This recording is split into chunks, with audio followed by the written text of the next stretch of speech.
Future,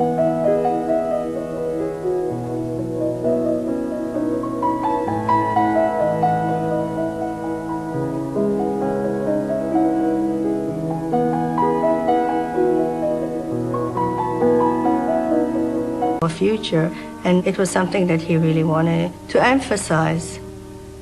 Ilan came to visit me many times. One time after dinner, we went to my office, to my study, and while we were talking, his eye just moved and fell on a little ark that was standing on top of my bookshelves. And he stopped, he said, "Well, what's that doing here?" And I told him the story about the little Torah and how it got into this ark. And he was totally quiet while I told the story.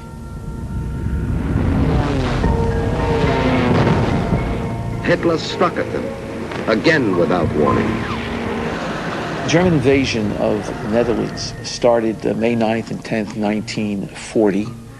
And the Nazis were able to take over pretty quickly. The Germans paraded down the street, and that was the first time I saw an adult man cry. I suddenly heard my father make a noise, and we were looking out of the window, and he was crying. I had never seen a man or my father cry. I was 8 years old. The Nazis were meticulous in confiscating Jewish property, their homes, their apartments, as well as their personal belongings. They took away my father's companies. There was a rule that Jews couldn't have silver or gold. We were allowed to keep one spoon, one fork, one knife, one teaspoon, not of silver or gold.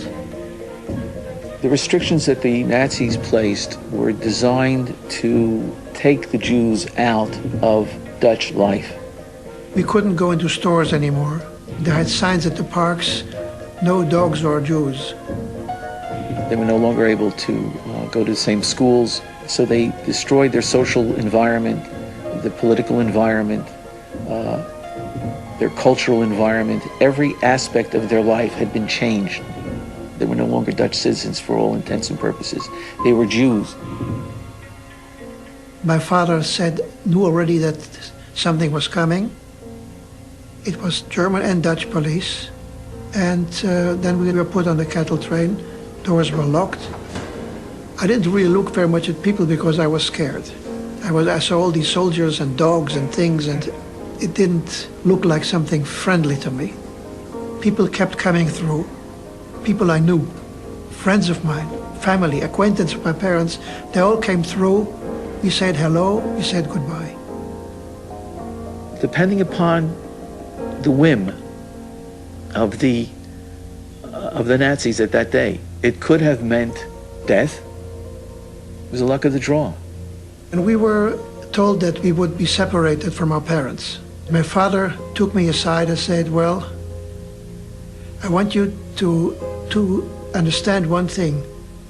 From the time that we are separated, you're not just your brother's brother, but his father and mother too." And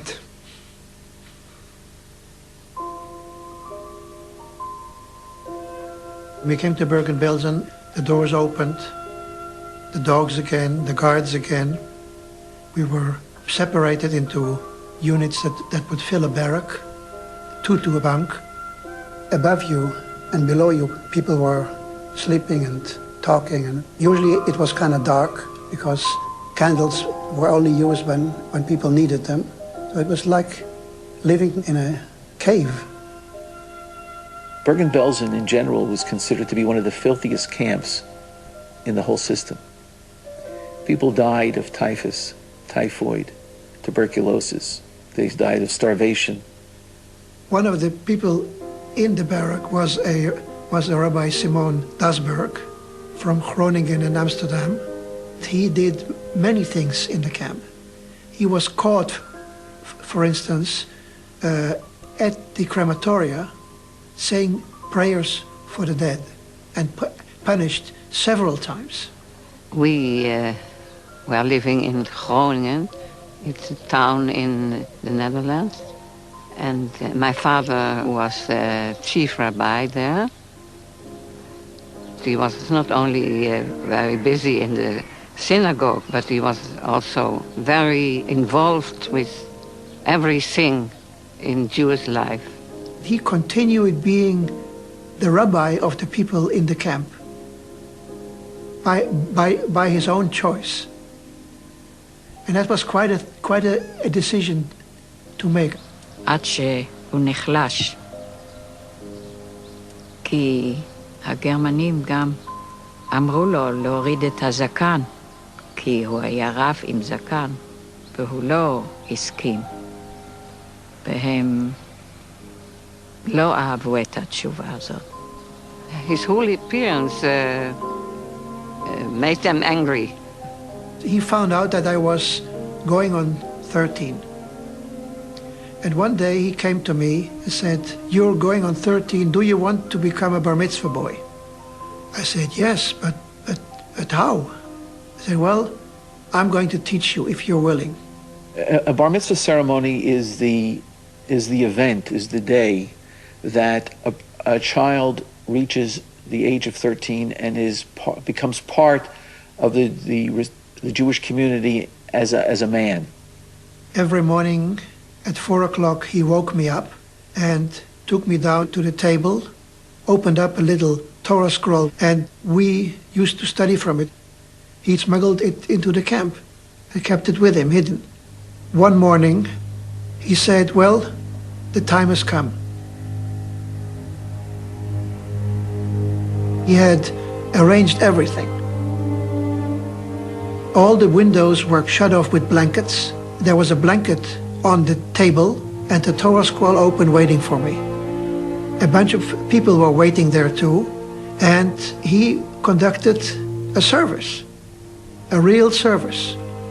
And when I almost gotten to the stage where I should read, there was a sudden knock on the door. Everybody froze. The rabbi went to the door and opened it, and there was my mother. It turned out that the rabbi found out where my mother was, and so they smuggled my mother from camp to camp. I ran up to her, and we were all crying, and so of course. I went back to the table, I read my Torah portion, I spoke my bar mitzvah speech. After a ceremony was completed, somebody gave me one little cube of chocolate. The rabbi took me aside and said, "Here's this little Torah from which you read. I want you to take it." I told him, how can I take a Torah? I'm a little boy. Little boys don't take Torahs. He said, "Well, just promise me one thing. I am probably not going to come out of here alive. That is why I want you to have this. You must promise me that you will tell the story. What happened here?" And he pressed this box into my hands, and I looked at him and he said, "Okay, I promise." My father died 2 days after my mother, on the 24th of February, 1945. He had no strength anymore.